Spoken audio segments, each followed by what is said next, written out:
Good day, writers. Today, Mr. Chambers is talking about sacramental service. Colossians chapter 1, verse 24. And the sacrament is one of sacrifice.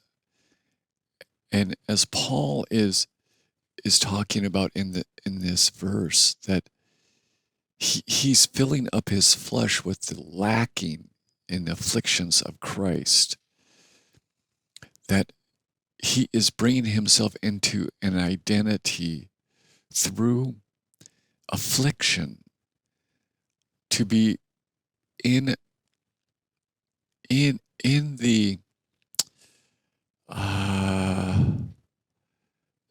in the realm of understanding. I don't want to say horrors, but it is almost like that, the horrors of our experience here on earth. And you might be thinking that's a bit strongly worded, but in relative terms, not so much. In the magnitude of our ability to do evil versus that of good, clearly, both on a macro and micro scale, you can see we are much more capable of performing evil. So that when God is demonstrating to us affliction and sacrifice, God is not saying it that passing through that gauntlet earns us anything, but he is saying that it provides us with a conditioning to understand the realm we work in, so that it no longer becomes about the messenger, but about the message in all circumstance.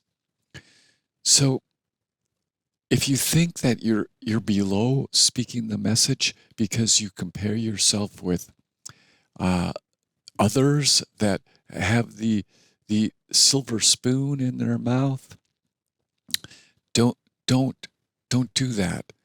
Take a look at God's messengers historically, and they were not necessarily the greatest speakers. And even Paul in Corinthians identifies how he gets a bit tongue-tied when he's around people, but you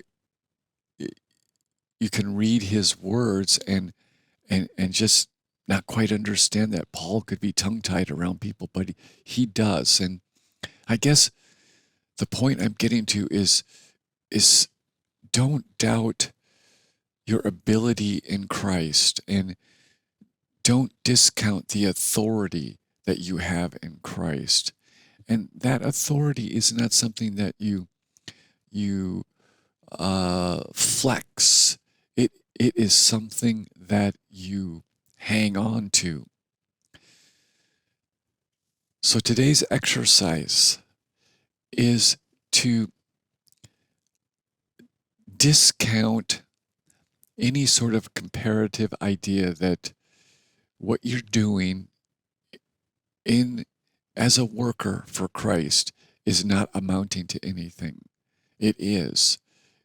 Your heart is in the right place, loving God, being in prayer about all things, and you're just going to wait to see what God's going to do next today. Till we write again, write on.